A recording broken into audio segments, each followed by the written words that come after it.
This is The End Zone, sponsored by Noble McIntyre Law. And welcome to another edition of The End Zone along with Camryn Johnson. I am Colby Daniels. Camryn, what a time to be alive. The San Antonio Spurs are not unbeatable as the Thunder finally get a win. Fourth time's a charm, I guess. The transfer portal is nearly reached its end point, and things have been hot and heavy in that area, and the NFL playoffs are in full swing. I mean, this is, if you're a sports fan, this is a really good part of the year. Yeah, there's not been a boring moment in the last few weeks, it seems like, especially, for us with the transfer portal, but the Thunder finally getting that win. It's like, oh my goodness, something is going right in 2026. There's hope, but yeah, it's what a wild ride. It's amazing how many people forgot the Thunder won the NBA championship just a few months ago, right? Yeah. I mean, they were on pace to become potentially the greatest regular season team of all time. You fast forward a few weeks and 3 losses to San Antonio over the course of whatever it was, 12 or 13 days. And it's like this team has no chance to beat San Antonio. And you just won a championship, A, but B, it's the regular season. It's early. I thought that there was a San Antonio issue in terms of like these teams match up really well, but people hitting the panic button. It was way too early for that.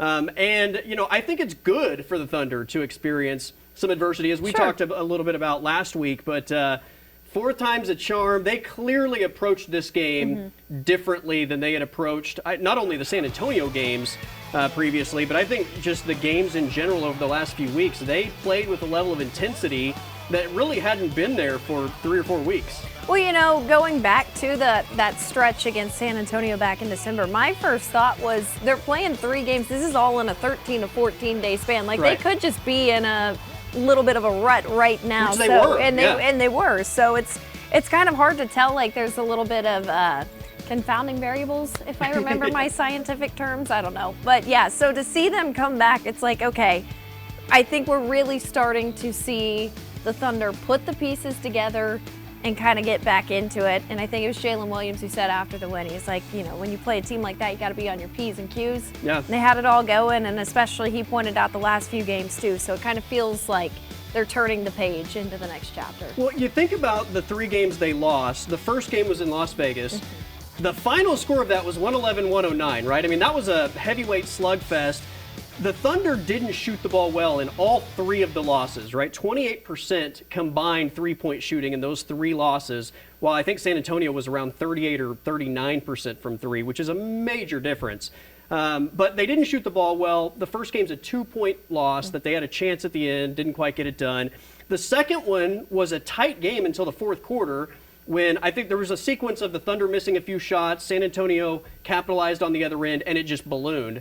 And then the one in OKC on Christmas Day, the Thunder were kind of flat. Again, had an early lead. San Antonio came roaring back and kind of took over the game. But it's not like the Thunder were just completely dominated for 48 minutes, 3 straight times, I think the way that people made it out to be. But it was obviously a big hurdle, and if nothing else, just a mental hurdle for this team to get over in terms of the San Antonio struggles. Shai Gilgeous-Alexander spoke about getting this win after the game. I can't remember the last time a team's beaten us 2 times in a row in the regular season. So it was a little bit of a different feeling, a little odd for us. But nonetheless, like, you got to be able to learn and to grow. This team kind of forced us to do that and beating us 3 times in a row. Like, nobody likes the feeling, and if you don't like the feeling, you got to do something about it. I think we took the necessary steps. Now, we still have to go a long way to win big, but yeah, we took a step forward in it. So San Antonio forcing them to, get out of their comfort zone, step up their game, and the Thunder were clearly better for it. Earlier in the week, former Thunder player Carmelo Anthony on his podcast said, the San Antonio role players are better, and that's why they won. Take away the stars, San Antonio's role players are better than Oklahoma City's role players, which I would push back on. I asked our friend Anthony Morrow, former Thunder player, his thoughts on the OKC role players versus the San Antonio role players. Overall, OKC OKC has better role players right now. Overall, top to bottom. I'm looking at guys where you can take this 5 right here and be an 8 seed. I don't know if you can do that with San Antonio's role players. You know, I know no disrespect, you know, because they still got guys, Harrison Barnes, the Champagne kid, Dylan Harper, which is kind of weird with him because I don't really look at him like a role player. But I mean, he is kind of right now playing behind De'Aaron Fox. But I mean, we got Isaiah, Kenrich, Kaysen, Alex. Like you said, Jay Will played well. I mean, it's just a lot of guys on here. I feel like AJ, who's playing well.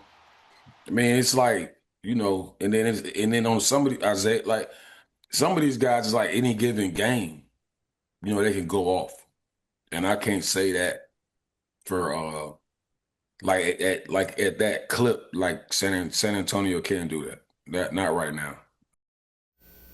There you go. I couldn't agree more. I mean, a big part of the Thunder's success, especially last postseason, to win the championship, is the role players, right? The depth and the number of different tools, so to speak, in the tool belt that they can throw out there depending on what they need at any given point. And I think the big benefit, too, is that the Thunder have dealt with injuries all season, and kind of like the Spurs forced them to adjust, they had to adjust to these injuries. And I think in working with those different combinations, you find a way to win with those different combinations, and that allows for you to rely more on role players as opposed to just your star power. I mean, they were down a couple of starters again this past game, and they blow them out. So I think that's something that's aided them down the stretch. There's some guys that are elite talents in certain specific areas. Like Isaiah Joe's one of the best shooters in the NBA. Alex Caruso's one of the best defenders in the NBA. The one guy that I don't think gets enough credit is Jalen Williams, not the all-star Jalen Williams, Jay Will. You know, he may not be like a specialist in any one area, except for like charisma. Like he brings something personality-wise that I absolutely believe plays a giant role in this team's success. Yeah, I would agree with that. I mean, what makes the Thunder from a fan standpoint so enjoyable to watch is they feel like a team, like an actual team. And maybe that's because it is on the younger side, but it feels like, you know, they all have that bond. And to your point, sometimes your role is to provide the morale. Obviously, he's good at basketball too, but to bring that spirit where it's needed, and especially as a fellow Arkansas grad, I mean, love to watch him get his time in the spotlight. No doubt, no doubt. Thunder are in the middle of a road trip. They will be back in OKC hosting the Indiana Pacers next Friday night, so it'll be fun to follow them. They still have one more matchup with San Antonio. That is on February 4th. So they haven't completely cleared the Spurs hurdle, but we'll see if that happens again on February 4th. All right, we've got to take a timeout. Camryn visited the Tulsa Portal House, which I'm very envious of, so she's going to tell us about it next here on The End Zone.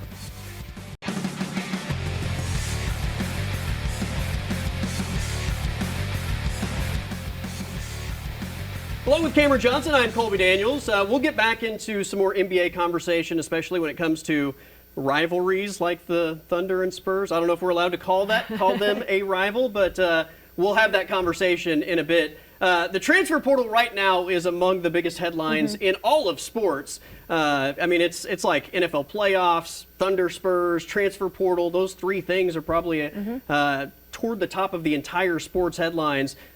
Tulsa specifically has made the headlines nationally with the Portal House, which is absolutely awesome. Tulsa head coach Trey Lamb spoke about the impact it's made.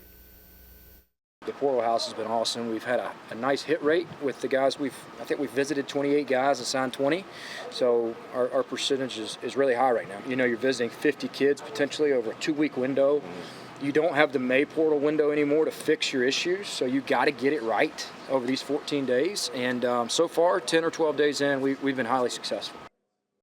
I love his charisma. I believe that the Portal House is playing a big part of getting those guys to make that final commitment. Like I think it's awesome because, and I hate this term, man cave, but it's kind of like the ultimate man cave, right? It is. I mean, when I was in there we got about an hour to walk around in there, and I said, I just want to hang out here for the rest of the week. I mean, because, yeah, obviously it's business there, but Lamb was saying they've got a 7-hole mini golf course in the back, and he said that a lot of his phone calls with players have come from when he's putting. Like, they'll just all be playing a game, and then they'll be like, oh, hang on, I got to go talk to this guy. And then they'll come back and be like, yep, we got him, and then just finish out the round, if you will. But, yeah, they had, like, a karaoke room in there, and then NCAA, the video game. It was just, I was incredibly envious. I did not want to go back to actual work. I was like, I just want to stay here the rest of the day. Can I just work here the rest of the day? I mean, I saw Shuffleboard, which is obviously a favorite. I mean, who doesn't want to play video games? Right. I noticed, I mean, the weather doesn't really say, hey, let's go jump in the pool, but it is a nice option to have. It's almost like just a man version of like the Love Island Villa. Yeah, it is also a heated pool. They said it's 85 degrees. Well, then there we go. 85 degrees in there, and I mean, it was also neat because I think they have stuff going on campus, so they kind of had to move off to do all of their transfer portal stuff. But Trey Lamb mentioned it's also nice for players and parents to see beyond just campus because it's in Midtown, so you get to see a little bit more of Tulsa beyond just what you would see if you're hanging out on campus. So it's a really neat concept. And to have the whole staff there together in one place, working and hosting. I mean, it's such a great concept. It's crazy that nobody else has come up with this. Yeah, I think I saw when they first posted that, Eric Musselman and USC, the basketball program, I think they did something similar to it, but they responded to it, and they were interacting with one another, so that was fun to see. But yeah, to your point, the team the staff being all together was another thing they brought up. It's not like, hey, we got to go find, so-and-so, ask them about this. It's just they're all there. It's almost like a draft room, so to speak. You're just sitting there, say, hey, what do we need? And it's all in real time. Well, speaking of football, OU has made Jason Witten officially the tight ends coach. So that's going to be a fun addition to the football team. And obviously, I mean, his name warrants a ton of recognition. And it's a position that absolutely needs to be upgraded. So I crunched some numbers this morning. OU tight ends over the last 3 seasons, look at these numbers, 131 receptions, a little over 1,300 yards, 8 touchdowns, versus Jason Witten's last 3 seasons in Dallas, 195 receptions, over 1,700 yards, and 12 touchdowns. Now, I get you play a few more games in the NFL per season, but we're talking about an entire tight end room that gets dwarfed by one player. So I think he knows a little bit about the position. Maybe just a little bit. Yeah, that is crazy. I mean, to think yes, he's one of the best to ever play that position. And I remember, a stretch of time where OU had quite a few good tight ends coming out, Mark Andrews, names of that sort. Yeah. Then they just kind of hit a lull. So it'll be really interesting to see if this is what rejuvenates that room and brings some of that firepower back. And obviously on paper, it seems like it's the right choice. No doubt. All right, on that note, let's send it over to our MAC correspondent, Adam King, with 10 seconds of MAC athletics. There's 3 undefeated teams in college basketball right now on the men's side. Arizona, Nebraska, and Miami, Ohio. They're 18-0, the most wins not ranked in both the AP. All right, that was 10 seconds of MAC athletics. We've got to take a timeout. Thunder Spurs. I don't think we're allowed to call it a rivalry, but we'll debate it next here on the End Zone.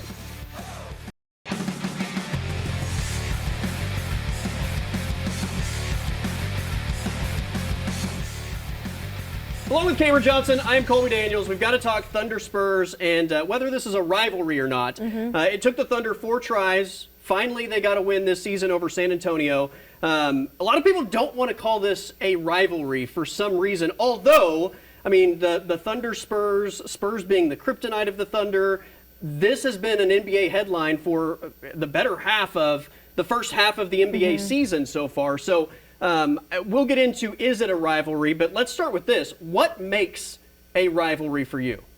Well, do you mean just in that sport or in general? In general. Are there certain elements that need to be alive and well for you to feel like a rivalry exists? Well, I think you have different categories. I mean, obviously you've got proximity. That always makes a rivalry. But I think, in my mind, a rivalry, you got to have, at the start of a rivalry, a good series that's back and forth, but has probably a couple of years under its belt. Now, I say that, but for the Thunder and the Spurs, I think they have a rivalry this season, easily, in my book. So it's kind of hard to classify. But, yeah, I think, man, what makes a rivalry? Yeah. I mean, there's so many different things. It's kind of like one of those where it just has a feeling. Yeah. Ultimately, it comes down to that. Because, you have some rivalries. It's like, well, why is that not a rivalry? Why doesn't that have more steam? But it's just, it's not there, you know? Because, I mean, I'm going to contradict myself. Going over to football, you had that stretch of time where you had Alabama and Clemson playing each other like almost every year.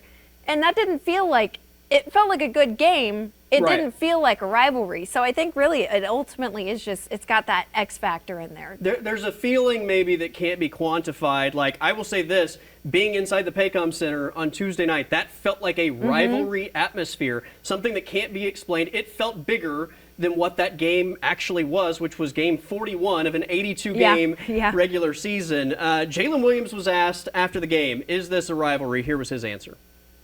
I don't know. You guys control the rivalry thing. I don't really care, to be honest.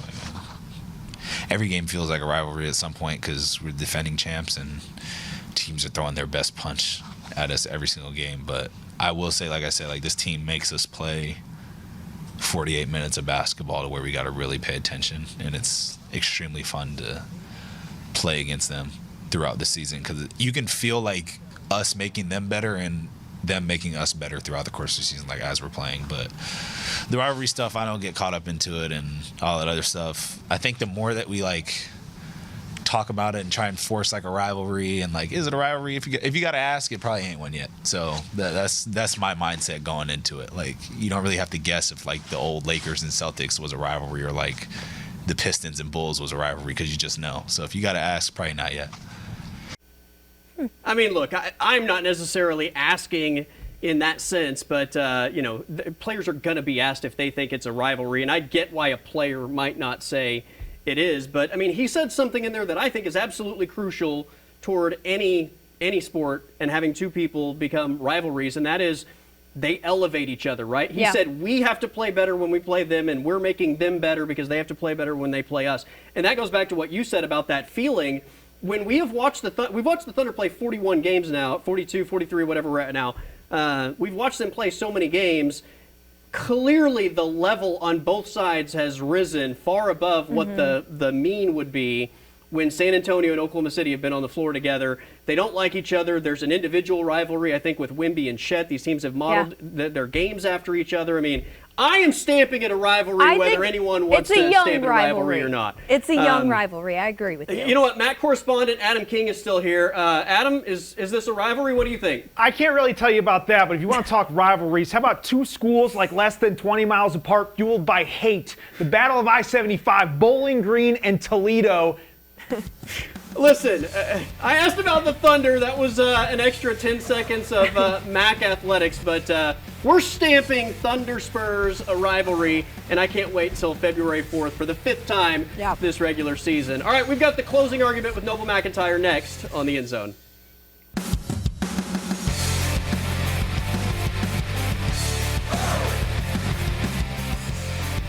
All right, welcome back to the show one final time. We have a new segment featuring our good friend Noble McIntyre with McIntyre Law, also a giant sports fan, so it's great to have you on the show. I am. Thank you.